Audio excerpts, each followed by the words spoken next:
Saudara-saudari di mana saja berada, inilah channel Ucok Stiker Wawancara, yang selalu menyampaikan berita terkini dan akurat. Tonton selalu channel kami, jangan lupa subscribe, like, komen, dan share. Inilah berita kami. Bismillahirrahmanirrahim. Assalamualaikum warahmatullahi wabarakatuh. Alhamdulillahirabbil alamin. Wassalatu wassalamu ala asrofil anbiya'i wal mursalin wa ala alihi wa ashabihi ajma'in. Amma ba'du. Bersyukur kita kepada Allah Subhanahu wa taala atas nikmat rahmat taufik dan hidayahnya. Alhamdulillah hari ini lega dan lapang hati kita setelah kita melaksanakan sholat subuh berjamaah, suatu kenikmatan yang menjadi ibadah untuk meningkatkan ketakwaan kita kepada Allah Subhanahu wa taala.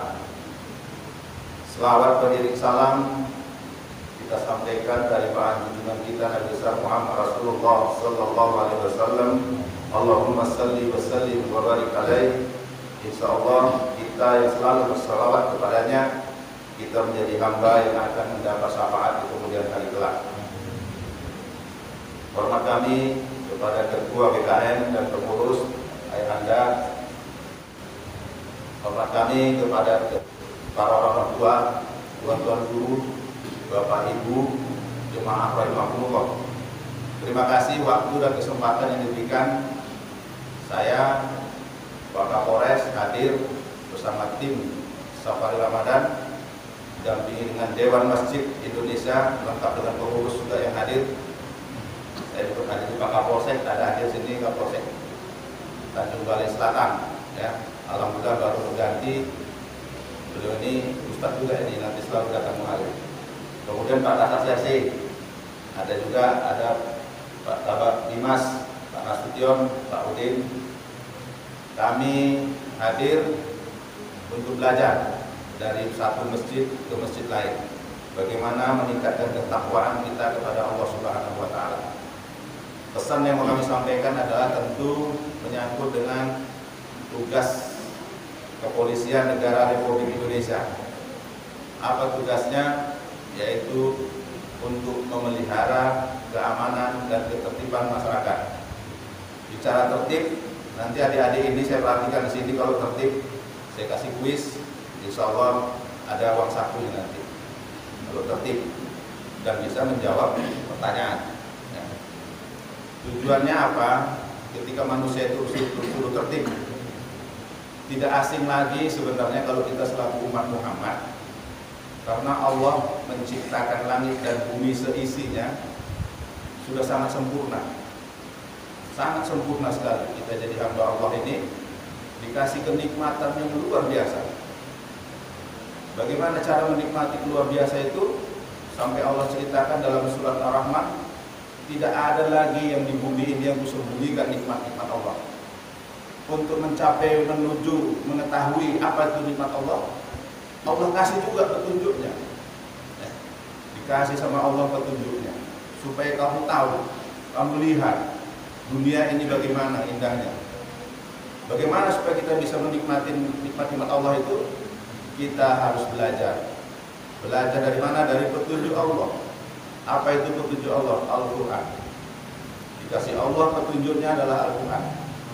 Supaya kita buka, supaya kita belajar.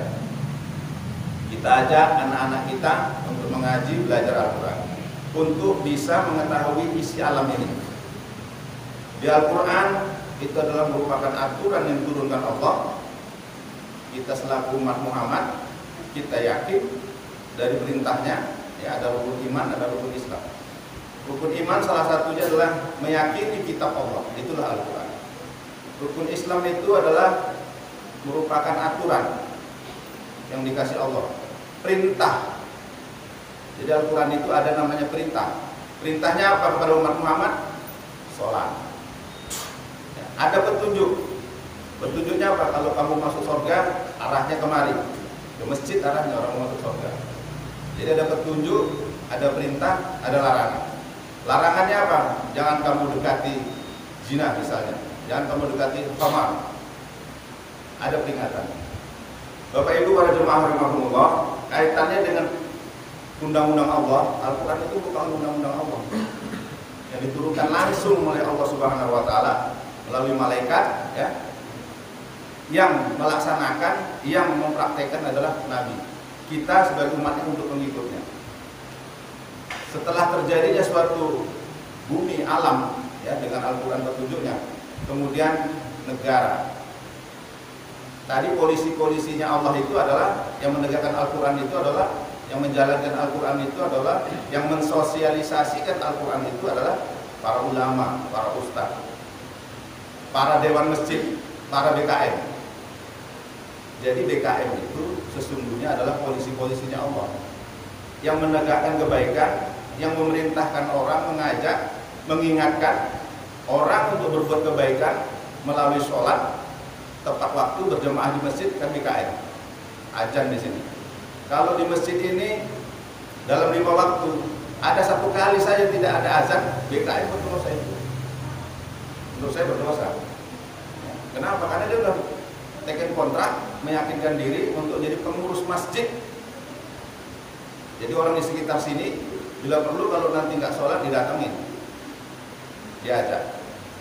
Nah kemudian negara. Kemudian saya akan bicara tentang hukum negara.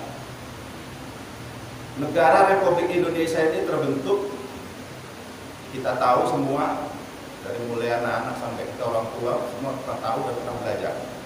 Negara dibentuk, diproklamirkan oleh Soekarno tanggal 17 Agustus. Rupanya Pak Soekarno itu pun ketika mau menyatakan kemerdekaannya, memproklamirkan kemerdekaan itu, dia baca Al-Quran juga dulu. Tanya para ulama, tanya para sesepuh, tanya para kiai, kapan harus kita proklamirkan? Kenapa harus tanggal 17? Rupanya kata para ulama, kita bikin tanggal 17 supaya umat bangsa Indonesia ini ingat kalau Al-Quran itu turunnya tanggal 17 Ramadan. Baru kemarin kita tahu. Jadi ada kaitannya. Kenapa juga harus hari Jumat? Karena hari sebaik-baiknya hari itu adalah hari Jumat. Sehingga orang Indonesia itu setiap tahun memperingati proklamasi kemerdekaan, dia otomatis terlintas, oh iya, tanggal 17. Ternyata Al-Quran, kita harus supaya ingat kepada Al-Quran. Al-Quran itu diturunkan 17 Ramadan. Terus apalagi kenapa harus tanggal 17 juga? Oh iya, kita waktu setiap 5 waktu itu 1 hari 1 malam harus 17 kali kita sujud, menyerahkan diri, berserah diri kepada Allah. Maka setelah itu terbentuk lagi namanya Undang-Undang Dasar. Undang-Undang Dasar turunannya lagi namanya ada Undang-Undang Lalu Lintas, ada Undang-Undang 35 2009 tentang narkoba, ada Undang-Undang tentang KUHP, ada Undang-Undang tentang medsos, ada Undang-Undang tentang perlindungan anak. Itu semua kalau kita kaji, kita teliti, semua sudah ada dalam Al-Quran. Semua sudah ada dalam Al-Quran. Salah satunya contoh Undang-Undang Lalu Lintas yang hari ini mau kita sampaikan. Undang-Undang Lalu Lintas itu pun begitu juga. Ada di dalam Undang-Undang Lalu Lintas itu pasal-pasal menyatakan ada larangan, ada perintah, ada petunjuk. Kalau dari sini kita mau berangkat ke Medan sampai Simpang Kawat pasti ada petunjuk. Kalau mau ke Medan, lihat rambu-rambunya itu warnanya biru atau hijau, ke kanan, oh berarti aku ke Medan. Ke kiri itu petunjuk. Larangannya apa? Oh kalau ada rambu-rambu warna merah, dilarang parkir, stop, jangan parkir situ. Itulah nanti akan datang polisi lalu lintas. Lihat, berarti Anda telah melanggar lalu lintas. Ada sanksinya langsung, ditindak langsung. Tapi ketika azan tadi berkomandan, kita tidak hadir, apa sanksinya? Ya serah, karena tiang agama itu adalah sholat. Jadi sama. Untuk mencapai kenikmatan, untuk mengetahui nikmat-nikmat Allah itu dari situ. Kemudian kenapa harus ada undang-undang lalu lintas? Karena memang semua kita, ketika kita melihat, ketika kita menggunakan lalu lintas jalan raya itu, kita akan resah dan gelisah ketika ada orang tidak tertib. Ada yang menyalip, ada yang belok kiri, ada yang kenal potnya belum, ada yang dikebut-kebut, dikenal dengan balap liar. Ya. Siapapun orangnya pasti tidak nyaman. Maka kenapa itu harus terjadi? Karena orang itu pasti nggak datang ke masjid itu yang balap-balap liar. Dan terbukti yang kami amankan, yang kami tangkap, yang kami tahan selama bulan suci Ramadan ini 79 unit lebih. Tidak ada surat-suratnya, dan knalpotnya yang seharusnya lubangnya ke belakang dibikinnya ke depan. Yang harus remnya di belakang taruhnya depan supaya bisa balik. Itu kan membahayakan diri sendiri. Jangankan orang lain, dirinya sendiri pun berbahaya. Kalau kita razia dari sini sampai ke Batu Tujuh sana, nanti jam 2 misalnya, atau subuh sebelum kami lakukan razia, itu mungkin Bapak Ibu jemaah pernah melihat, pernah menyaksikan. Maka atas kesepakatan dan atas undang-undang itu kami melakukan tindakan. Kendaraan-kendaraan yang sudah kami tahan, kami tilang itu tidak akan kami keluarkan. Ya. Sangat membahayakan. Padahal kita kalau umat Islam tidak perlu lagi kita kampanye polisi, jangan ngebut-ngebut, jangan lari-lari. Kalau kita kembali kepada Budalinas tadi, petunjuknya tadi Al-Quran tadi. Kita ajaklah remaja kita, anak-anak kita, siapapun dia, selalu datang ke masjid, sholat tepat waktu, berjamaah. Hatinya akan tertata baik. Kalau orang yang sujudnya bagus, takbiratul ihramnya bagus, rukuknya bagus, itu udah tertib sendiri otomatis. Bisa kita buktikan nanti kalau kita punya anak 3 atau 2, 1 yang rajin sholat, 2 yang enggak, mana lebih gampang ngaturnya? Pasti yang rajin sholat. Jadi berdasarkan itulah Bapak Ibu jemaah, seharusnya kalau kita semua, dan buktinya prakteknya di sini 85% penduduk di Kota Tanjung Balai adalah umat Islam. Gak sulit lagi sebetulnya Pak Polisi ngatur-ngatur lalu lintas itu, karena udah tertib sendiri. Kemudian keluhan-keluhan masyarakat yang sampai sama kita juga apa? Ketika dalam bulan suci Ramadan ini anak-anak ini, alhamdulillah kalau dalam ini pasti nggak ada yang main mercun. Tapi kalau di luar sana, dan sekarang memang suara mercun sudah berkurang karena kami dengan tegas melakukan tindakan. Ada yang kami amankan, Bapak Kasat Serse, panggil orang tuanya, bikin pernyataannya supaya sama-sama kita jaga anak kita ini untuk tidak bermain mercun. Karena bermain mercun itu sangat berbahaya. Sesungguhnya kalau kita paham kembali kepada Al-Quran tadi, anak-anak kita sudah kita pelajari ngaji. Mereka ini tahu kalau saya tanya, Nabi Adam diciptakan Allah dari mana? Dari tanah. Tahu dari tanah. Kemudian setan dari api. Ketika orang main mercun berarti main api. Berarti dia bermain dengan setan. Kan itu. Siapa yang membelikan? Kalau umatnya berarti umatnya menyuruh anaknya bermain dengan api. Ya. Nah, alhamdulillah, mungkin mudah-mudahan ke depan setelah kami jalan-jalan ini sambil belajar, tidak ada lagi lah kita dengar anak-anak kita ini korban main petasan. Mau hari raya nanti tangannya dibungkus perban, kenapa? Terbakar, kena mercon. Insya Allah nanti tidak terjadi itu. Kemudian yang kami ingatkan lagi Bapak Ibu para jemaah rahimahullah tentang media sosial, ya. Media sosial. Ini kita harus cerdas menggunakan medsos ini. Kenapa? Melalui media sosial itu orang bisa lupa diri, orang bisa lupa ingatan. Ya. Kenapa? Karena ujung jari kita ini nggak punya otak, nggak punya pikiran. Ketika dia membaca, melihat, enak saja dia ngetik. Dari jemarinya ini terjadilah fitnah memfitnah, ya, ejek mengejek, caci memaki. Ada informasi yang namanya hoax, informasi itu tidak benar. Kenapa tidak benar? Karena yang menulis tadi dia nggak pakai pikiran, nggak pakai hati, nggak pakai otak, nggak pakai, suka-sukanya saja. Ini sudah banyak. Ketika kita ngetik, atau di sana orang sudah sakit hati, sudah tersinggung. Media sosial ini sangat baik kalau kita gunakan dengan hal yang positif.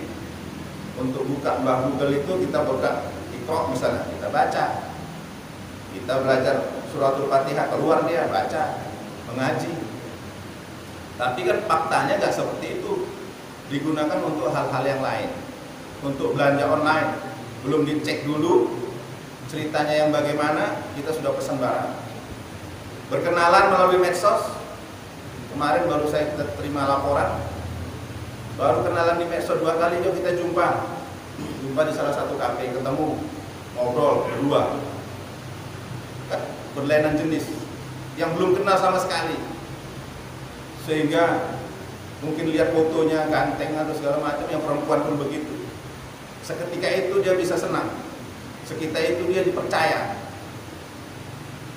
Seketika itu juga dia menyerahkan semua. Dari mulai HP, uang diambil. Ketika pisah katanya dihipnotis. Tidak ada. Karena otak pikiran tadi hanya membagikan medsos itu udah segalanya. Akhirnya kemana? Ngelapor juga ke polisi. Pak polisi, uang saya hilang, HP saya hilang. Kenapa? Saya kemarin ketemu sama seorang laki-laki di medsos. Terus, kenapa bisa diambil HP-mu? Kenapa dia mau dibawa ke suatu tempat yang sebetulnya tidak lazim? Dalam satu ruangan, manusia berlainan jenis, tidak muhrim. Yang salah siapa? Apakah si perempuan salah? Ya pasti perempuan sebetulnya, di perempuan itu yang paling kuat imannya. Tapi dia kenapa mau dalam satu kamar? Setelah pulang, lupa semua, tinggalkan. Nah itu terjadi. Dan ada laporannya sama kita. Sehingga kami datang untuk ingat mengingatkan. Kalau kita bicara lagi kembali kepada Udarinas, kembali kepada Al-Quran, kita nggak akan terjebak di situ. Karena saya juga sudah ceritakan tentang fitnah memfitnah. Ya. Di surat Yusuf diceritakan Nabi Yusuf juga difitnah sama keluarganya. Belum mati dia dibilang mati, dimakan harimau. Ya, sehingga Yakub pun percaya. Sampai difitnah lagi dia akan berbuat zina kepada Zulekha sampai masuk penjara. Tapi ketabahan ketakwaan pada itu masa itu Nabi Yusuf diangkat Allah derajatnya jadi seorang gubernur. Hal-hal itu semua sudah diceritakan, diriwayatkan dalam Al-Quran. Kita sekarang sebagai umat Muhammad yang sudah mengenal itu sesungguhnya tinggal melaksanakan, tinggal mengerjakan. Bagaimana kita tidak terjebak dari perbuatan-perbuatan yang tidak perlu itu. Kemudian apalagi yang mau kami sampaikan tentang keluhan-keluhan masyarakat dan keluhan kita semua di sekitar lingkungan kita tentang resahnya tentang penggunaan narkoba. Dari gang ke gang, sudut ke sudut, semua orang cerita narkoba. Pak polisi tolonglah, itu udah macam makan pisang goreng dari gang. Di permukaan orang bicara, tapi ketika nanti tim kita turun, semua orang menghilang. Kalau nggak tahu Pak, biasanya di situ yang kumpul-kumpul, tak konal itu. Nah, kalau itu kita tidak menjaga, yang tahu kan masyarakat, yang tahu kan para jemaah di lingkungan kita. Nggak usah takut melaporkan. Itu Pak, tadi pagi aku tengok dia tahap bisa-bisanya. Tapi nanti bahaya Pak. Itulah kami datang untuk ngajak kerjasama satu sama lain untuk mengingatkan hal ini untuk tidak terjadi. Padahal juga kalau kembali kepada Al-Quran tadi khamar. Dulu itu namanya khamar, dalam Al-Quran tertulis khamar. Jangan kamu dekati. Bahkan sudah peristiwa itu pun pernah terjadi. Dan di sejarahnya itu seseorang yang ahli ibadah datang ke sebuah masjid, dia sholat, supaya datang setan menyamar, dia nangis, seolah-olah sebagai manusia yang paling busuk. Ahli ibadah bertanya, ya hamba, kenapa kamu sampai menangis? Sujud sama Allah. Saya menyesal, saya telah berdosa. Si ahli ibadah gak pernah berdosa. Aku gak bisa nangis, kepengen aku nangis kayak kamu nih. Apa kata setan? Kalau kamu mau berdosa, kalau kamu mau khusyuk sampai menangis, kau harus berbuat dosa dulu, supaya nanti ketika penyesalanmu itulah kamu bisa menangis, sujud kepada Allah. Udah kalau itu orang yang lewat itu kamu bunuh, wah itu dosa besar. Nggak berani aku, nggak sanggup aku Tuhan. Ya, kalau kamu betul nggak sanggup apa ya? Kalau itu ada anak gadis cantik, kamu ganggu, kamu ajak berzina dia, apalagi itu, nggak sanggup aku, itu, nggak bisa. Kalau nggak ini aja lah, ini ada khamar, satu lokis, tetes. Ini dosanya kecil, kalau mabuk kan udah ada, rupanya diminumnya. Khamar ini dicicipinya, diminumnya mabuk. Setelah mabuk, goyang matanya, menghalalkan semua. Anak gadis tadi datanginya, dijinahinya sampai hamil. Setelah hamil, nanti kok hamil itu ketahuan masyarakat, kau ahli ibadah, malu lah kau. Udah bunuh aja, kan dia bunuh lagi. Itulah bahaya. Nah sekarang kan terjadi itu. Peristiwa yang terjadi baru-baru ini di Kota Tanjung Balai, apa yang terjadi akibat sabu ini, akibat khamar ini? Pulang dia dari mana-mana, nyabu, sampai rumah masuk kamar anaknya, anak gadisnya, tidurinya dipaksanya anaknya sampai hamil. Terjadi. Kenapa? mabuk, hamil. Yang lebih ngerinya lagi, umatnya nggak tahu kalau anaknya hamil, sampai mau melahirkan. Dibilang sakit perut, dibawa mamanya ke rumah sakit, puskesmas. Sampai puskesmas kata bidan, ini mau melahirkan. Loh, kok mau melahirkan? Anakku baru anak gadis, nggak punya suami. Ditanya sama anaknya, gitu lahir anaknya. Siapalah ayah anak ini nak? Sambil nangis. Ayah mak. Nauzubillah min dzalik. Dan itu bukan cuma satu kasus. Itulah bahayanya Bapak Ibu jemaah rahmatullah. Untuk meredam ini semua siapa? Nggak bisa polisi sendiri. Nggak bisa tanpa dari bantuan. Kenapa? Dia nggak pernah lagi tuh baca Al-Quran. Kalau ayahnya sering ke masjid tepat waktu berjemaah, insya Allah nggak terjadi itu.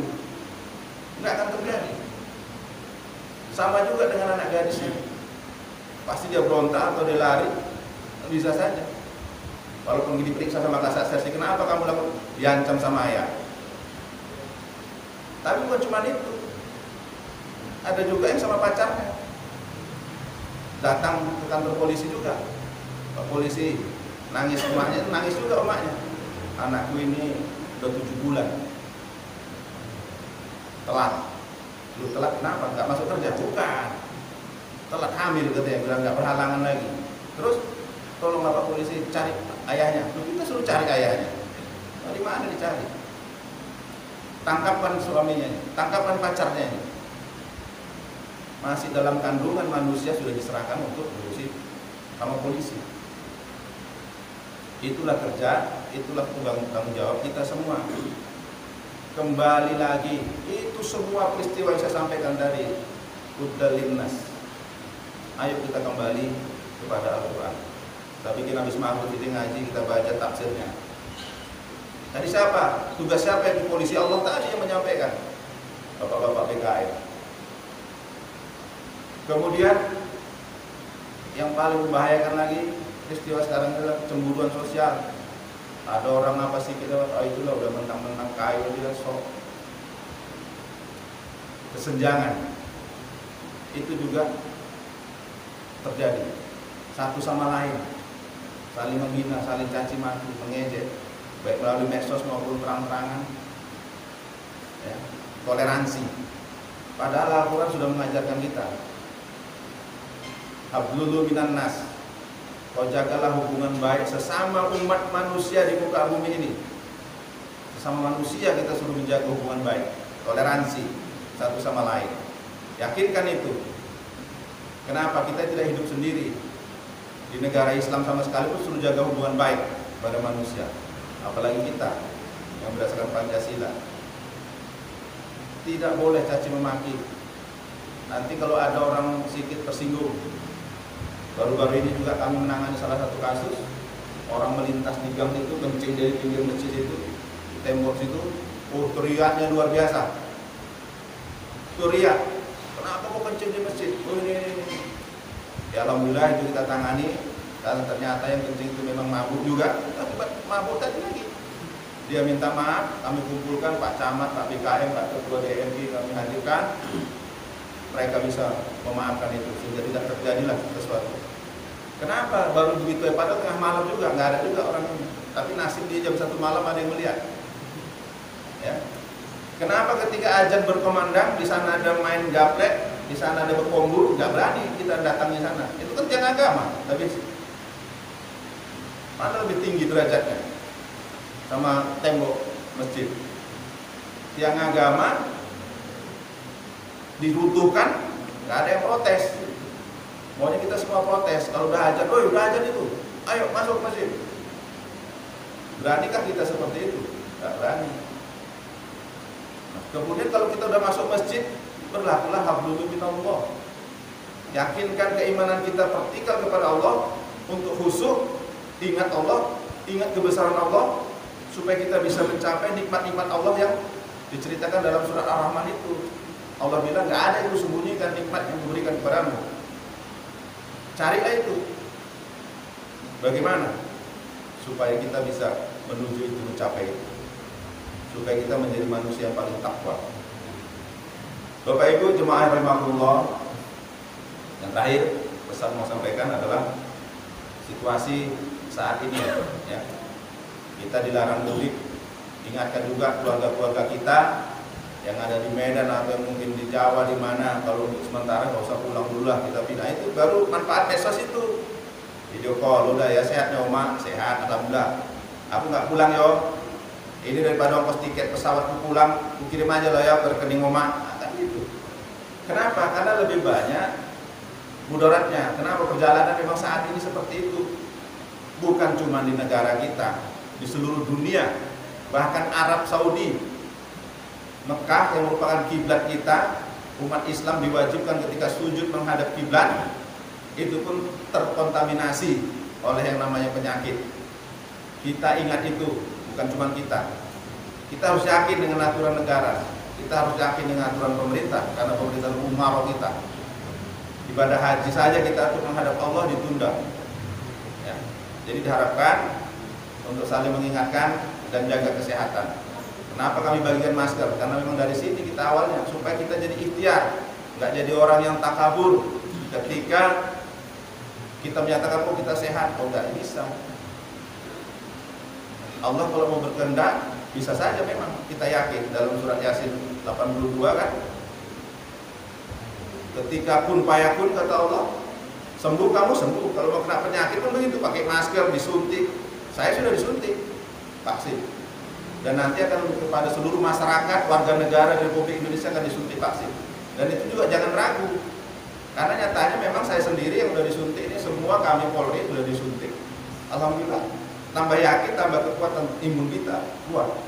Jangan dipitnah lagi, wah itu ini itu segala. Udah ada MUI yang menjamin dari segala macam sumber.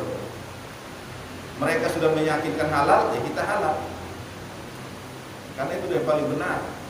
Kalau kita dengar lagi informasi-informasi hoax yang mempropaganda yang tidak jelas, supaya kita semua bisa selamat dari musibah yang saat ini sedang kita rasakan. Ini mungkin Bapak Ibu para jemaah rahimakumullah yang kami sampaikan. Mohon izin, mohon maaf, bukan menggurui, saya hanya mengingatkan, menyampaikan, karena ini merupakan hal yang walaupun sedikit ya, untuk mengingatkan dalam hal kebaikan. Wa tawassaw bil haqq wa tawassaw bis sabr, itu adalah ibadah. Jadi apa yang saya sampaikan hanya untuk mengingatkan. Mungkin jemaah juga sudah pada tahu, tapi sudah mengingatkan, mudah-mudahan jadi amal ibadah bagi kita di majelis ilmu ini. Sekali lagi saya secara pribadi mohon maaf atas segala ucapan kalimat atau kata yang tidak tepat pada tempatnya. Sekali lagi kami mohon dimaafkan. Pada Allah saya mohon ampun. Ini yang saya sampaikan. Billahi taufiq hidayah. Wassalamualaikum warahmatullahi wabarakatuh.